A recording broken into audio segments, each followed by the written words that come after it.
A very warm welcome to Mind Community. I'm Sherwood McCaskey. As always, I'm pleased that you have joined us. Now, Mind Community provides the platform for you to share the stories of your community and allow your perspectives to form part of the official record of our history. However, where there is no one available to share a community story, Mind Community allows you to research events of a community and present those findings, as is done in this mini-series on the most devastating hurricane to strike Barbados. Dr. Henderson Carter, his colleagues and students have studied historical records created by individuals who lived through those events. These records reflect the perspectives of their creators. Now, to get a good sense of the devastation of that hurricane, we must consult various accounts. This highlights the need to document your experiences and preserve your perspectives. It is your responsibility to share your story and leave a record for future generations. This week we continue our discussion, starting with the events associated with that fierce hurricane that struck our island. By midnight, they were getting that big gust of wind from the north, and again getting more showery activities and lightning. Again, the lightning was becoming more frequent by midnight. And at 1 a.m. on the 11th, a tempestuous rage of wind increased. The storm, which at one moment blew from the northeast, suddenly shifted from that quarter to a burst from the northwest.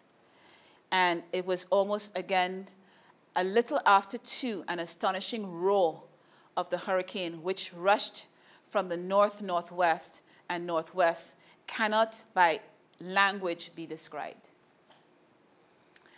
About 3, the winds occasionally abated, but intervening gusts proceeded from the southwest and west-northwest with accumulated fury. The lightning also having ceased for a few moments only at a time, the darkness to which the town was enveloped was inexpressible. Fury of meteors were presently seen falling from the heavens. One in particular of a global form and a deep red hue was observed by the writer to descend perpendicularly from the vast heights.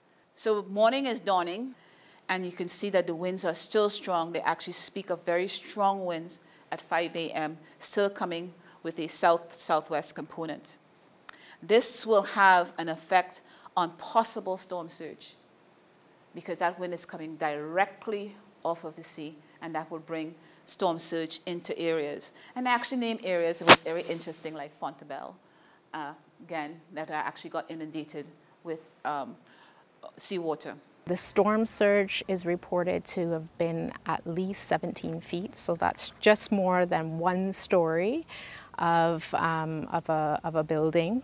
So you can imagine the kind of devastation in low-lying areas. At 5:30, and I bring this up because they did mention about 5:30, another strong gust of wind coming from the south, again with more showers and some lightning in the vicinity. By 6 o'clock, you're starting to get more of a southeast component, so the storm, as we'll see, is starting to move off, and there is still a strong wind at 7 o'clock in the morning. At 7 o'clock, again, it's still there, 7:30. The winds are more out of the southeast. Then we get a more southeast component, still some showers. It's still some showers by 9 o'clock, but by 10 o'clock was the first indication that the sun is coming out. And you know, we just had Hurricane Beryl pass here, and it did not hit us directly. So you could imagine this hurricane hitting directly from one evening into the next morning non-stop, right? So during this period, the island and its inhabitants were totally battered. That's the word, battered. As we saw in the 1830 hurricane and in the 1780 hurricane. So as a result of that lack of time to prepare and to board up their houses and secure their homes, that caused or led to the increased death and devastation that would accompany the hurricane. Now, the infrastructure of that day consisted mostly of small fledgling wooden buildings, you know. Others of rubble stone, coral stone, and some ballast brick construction. And if you could afford to, as somebody who had the wealth to, you could afford to have stone or coral stone building structure, quite thick walls, and then hopefully that would help you withstand the hurricane. So not, in the case of the wooden structures, not very sound at all. The buildings were mostly vulnerable, especially at the mercy of such a strong hurricane, Category 4.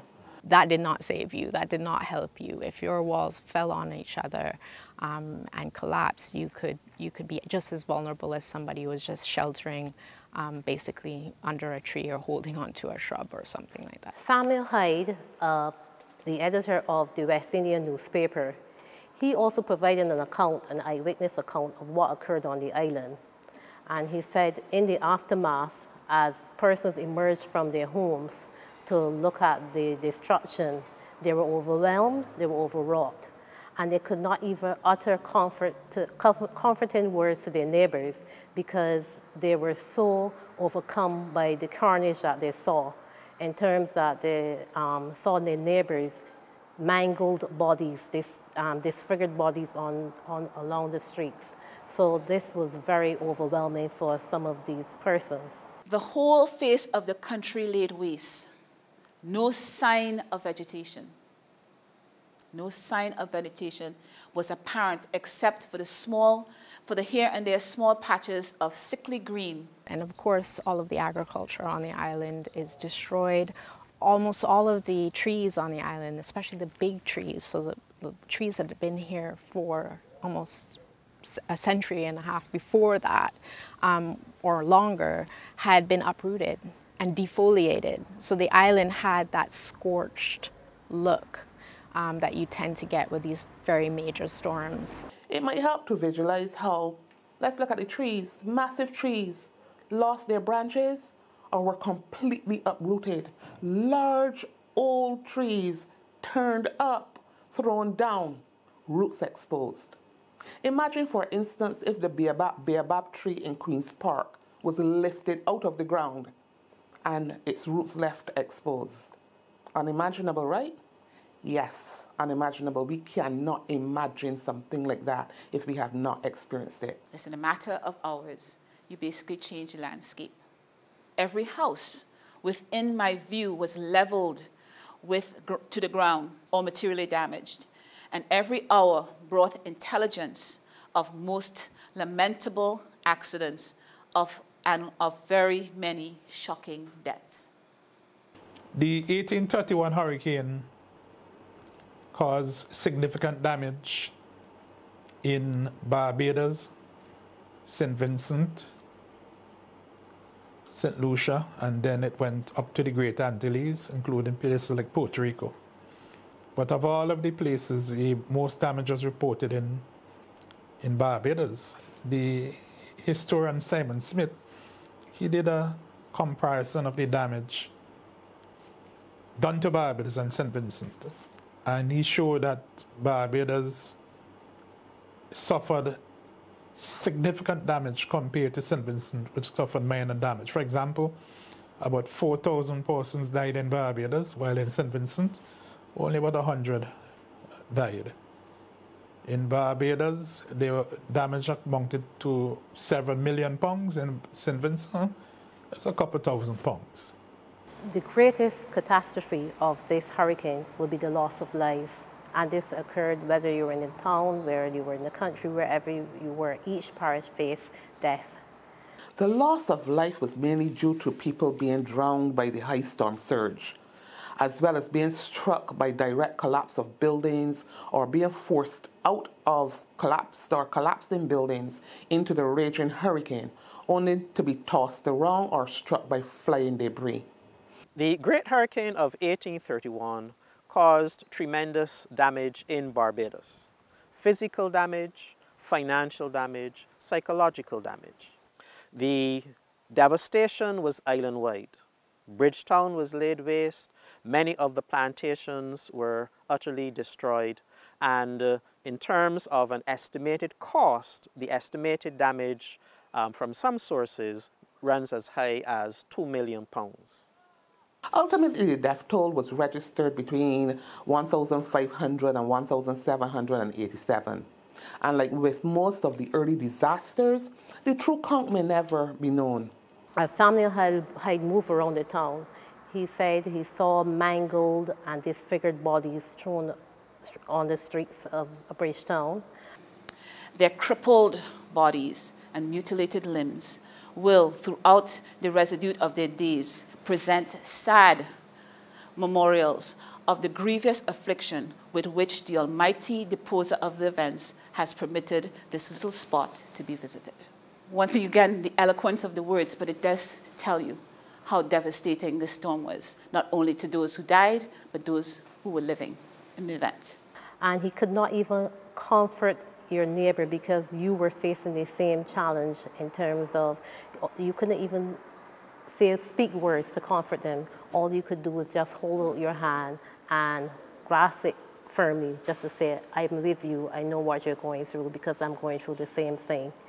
At the end of the hurricane, though, there would have been several complaints outside just of the fact that there was damage to buildings and damage to roads and stuff like that. Persons would have been affected. And primarily in hurricanes, one of the major things you would have seen, particularly in that nature, would have been the level of catastrophes, the level of deaths that would have been seen. It was so abundant. They said at least about 1,700 persons would have died, 1,751 to be exact, but the number seems to vary a little bit. At least more than 1,500 persons would have died. And most of those deaths would have been associated with broken limbs, crushed, persons being crushed. There were instances where persons were disemboweled by, pieces of equipment that were flying. There were persons where they were decapitated because of slates that were flying off the roofs. But out of that, some persons did survive. And those that survived would have been exposed to a multitude of infections. One of the first infections that they would have noted, they talked about, was persons developing locked jaw and convulsions. And in seeing that, the first thing that came to my mind was tetanus. So, persons walking through the debris, the fallen buildings and so forth, stepping on the nails, one of the first infections that they would have acquired would have been tetanus. And so that's where we would have seen the locked jaw. They would have seen persons with what we call convulsions or spasms. You would have seen a lot of that. And this is an organism that is usually present in the soil. So once you come into contact with the soil, then the organism, which can exist in a very dormant form, what we call a spore, is able to get into the wound and then to be able to produce all the effects associated with the organism. So then you get locked jaw, you get what I normally call the eternal grin, which is called razor sardonic, because you get this great grin across your face. But one of the primary things tetanus is known for is the spasms. You get these, involuntary spasms.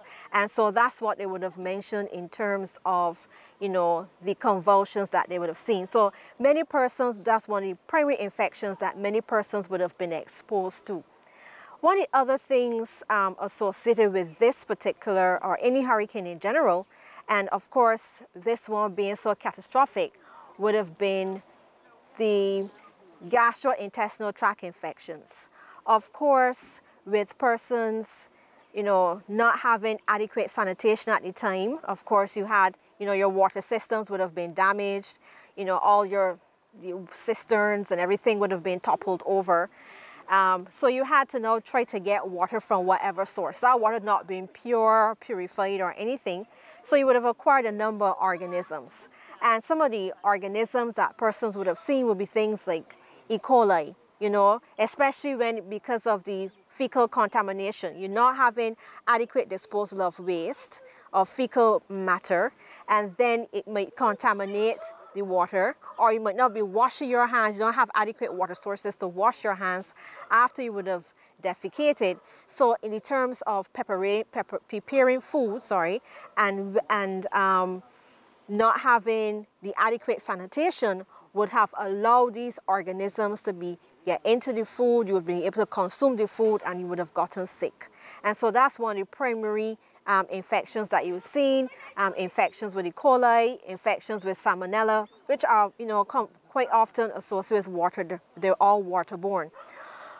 So we had Campylobacter being another one. We also can think about cholera with the lack of adequate sanitation and so forth. Cholera being waterborne, it would certainly be one of the causative agents of gastroenteritis in that environment. We can also think about other organisms as well, but if we were living, particularly in close to the sea, and they had mentioned about how severe devastation was in Bridgetown, and even all the way up to Spicetown, where it was almost like no houses were left. You would have been, and some of the, the water would have brought some of the sand and everything inland. The estates for the inland claim that the fish in the freshwater ponds died because these ponds collected salt water. How did salt water get inland all these miles in? The claims are that the tide was so high that you had salt water rain. And that's what they have in the oral tradition, salt water rain. That salt water went far inland. But it cleared up, they said, within a few days. So then I believe that they would be able then to use that water after that. Obviously through adequate boiling to make sure that it would have killed any organisms. I believe that that would have been the way in which they would have handled the water crisis, to make sure that they bury the persons, bury the animals, clear the waterways, and make sure that, any water that they had was boiled. With that level of exposure to seawater, you would also have other organisms that can survive in that water as well. A similar organism to cholera, the Latin name or the official scientific name for cholera is Vibrio cholera, but there's also another Vibrio species, Vibrio vulnificus, that can also cause not only gastrointestinal problems, but it can also cause skin and soft tissue infections. So in that environment, you would have had lots of gastrointestinal tract infections. You would have had a lot of diarrhea and vomiting. You can even, so most of the ones that I would have mentioned just now were bacterial infections, but you could have viral infections as well. So viral causes of gastroenteritis would have been also evident, because with viruses causing gastroenteritis, they're very hardy viruses. They're able to survive on surfaces for extended periods of time.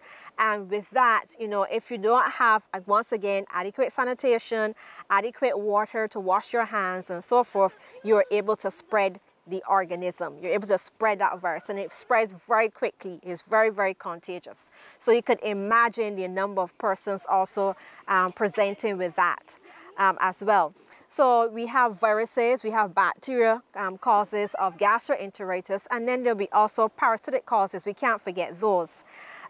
Contaminated sources of water via feces or otherwise can have parasitic organisms such as Giardia. Giardia duodenalis would be, or Giardia lamblia will be the cause of these types of, or one of the causes of the parasitic infections. And you can have many others being associated with it as well. But Giardia also causes diarrhea. It causes a very fatty diarrhea, and that's one of the things that you would have seen as well. So we mentioned gastrointestinal tract infections. We can also think about the fact that persons would have had contusions, wounds. You get a lot of skin and soft tissue infections. So, from being hit by pieces of wood or, some debris that was flying around, you would get wound infections. And so that would have been very common. Of course, where you have such a massive level of destruction, hospital being damaged and everything, even some of the doctors dying in the whole process, I can imagine that the level of medical care would have been relatively scarce, right? So to tend to wounds and have the adequate knowledge to tend to wounds would have been a little bit on the lacking side, and therefore a lot of these wounds would have become infected. So you'd get a lot of skin and soft tissue infections. And one of the organisms I mentioned previously that would have caused gastrointestinal tract infections, Vibrio vulnificus, would also be one of the causes of the skin and soft tissue infections. And if this is left unchecked, then it can even progress even further and persons can actually die from that. There was actually a story about these two ladies who were damaged, who had wounds, and they talked about the level of the smell from these wounds, because obviously with a wound infection, you're thinking it's swollen, it's painful, it is, has an odor, and you know, it's very tender and so forth. And so, and it also, as I mentioned, it would have emanated a smell, which indicated that the person would have had an infection. And the infection could have been caused by Staphylococcus aureus, which is a normal contaminant on the skin, or it could be also caused by Streptococcus pyogenes, another organism. And I'm sure you would have heard the term flesh-eating bacteria. This flesh-eating bacteria can, why is it called flesh-eating? Because it seems to be able to degrade not only the normal surface of the skin, the dermis and epidermis, but it actually gets further into the muscles and the tissues, and it's actually able to destroy it that way. And so persons would have presented with necrotizing fasciitis as well. That the outcome of that is uniformly fatal if not treated with antibiotics. And at that time, of course, no antibiotics were available. So the ability to manage those infections would have been very poor unless you had specific instructions or ways in which you to deal with it, antibiotics, debriding the wound and so forth. So, you know, a lot of persons would have developed infections in that way, or from that, you know, from that particular organism. Even in the hospital, where the hospital would have been damaged, and so the level of care would have been depleted. So, with the hospital destroyed, walls tumbled down, there was no place really to treat the injured. The central place for treating the injured in Barbados at that time was in Bridgetown at the cathedral, the St. Michael's Cathedral, far away. So you could imagine the type of distress that those enslaved people suffered who were injured. And the hospital was down, and the hospital that treated people in distress, that was over 12 to 13 miles away in Bridgetown. It would have been quite difficult for the general hospital, which would have been situated in St. Michael, to assess or to, you know, to have persons from all over the island being brought, particularly with the level of debris that was present in the roads. It would have made passage very, very difficult. So in some areas where they had local doctors, those would have been called in. And in many instances, that's what happened. There was particular stories where, you know, there was this gentleman who had encased himself in a room which he thought was going to be very secure. It had this copper roof and everything, and he thought it was going to be very, very secure. So he had his two daughters, and he brought all his slaves with him. But, you know, with the tremendous wind and the force of the hurricane, it blew the copper roof off, which they said weighed about 1,000 pounds. So it blew it off, and then the entire building then came crashing down basically on him and the other person that was in there. So it killed the slave that had remained, and he was severely injured. He died 2 days later from wound infections, right? They weren't able to basically revive him. And who was called in was 2 doctors from within the vicinity. So if they had doctors in the area, those doctors would have been called into the various plantations or the various home owners. You could have also gotten hospital infections in the hospital as well, what we call nosocomial infections, infections of the skin in the hospital because of the lack of adequate aseptic technique. You don't have the water, you don't have the soap, and quite often back then that was not actually part of the knowledge of dealing with these types of infections in any case. Well, it would have been devastating for any of us trying to provide care, because remember, in those days there wasn't very much that you could do. Someone who lost a limb, for example, or had a bad leg and a leg that had been severely damaged, someone who had some surgical skill might have been invited along to cut that leg off just to save a life. And this was horrendous because there were no painkillers, there was no anesthetic. People who had to have amputations were held down. It was trauma, it was horrendous. So all that one could do as a caregiver would be to try to make people comfortable. And there wasn't very much one could do. It was devastating. All of these would have led to all the skin and soft tissue infections, even coming into contact once again with some of the water, the brackish water, would have led to other bacterial infections as well. The same Vibrio vulnificus, some Mycobacterium species would have also been associated with it, because when you get in contact with water, salt water, or seawater, there are particular organisms that can be in that can actually cause skin infections as well. It can cause ulcerations on the skin, etc. So with all of that, you know, the extent of skin and soft tissue infections dealing with mutilated limbs and so forth would have been one of the primary causes of death in these individuals, particularly if the fact that it would not have been well treated, and so persons would then go on to develop bloodstream infections. They would go on to develop sepsis. And with developing sepsis and septic shock and so forth, without adequate antibiotics, without appropriate medical care, persons would have died. Accounts of the 1831 hurricane and its destruction on our island, as presented by our people who took the time to research those records of that period and to share their findings. I'm Sherwood McCaskey. The series continues next week at the same time. In the meantime, be good to yourself and please look out for the interests of your neighbors.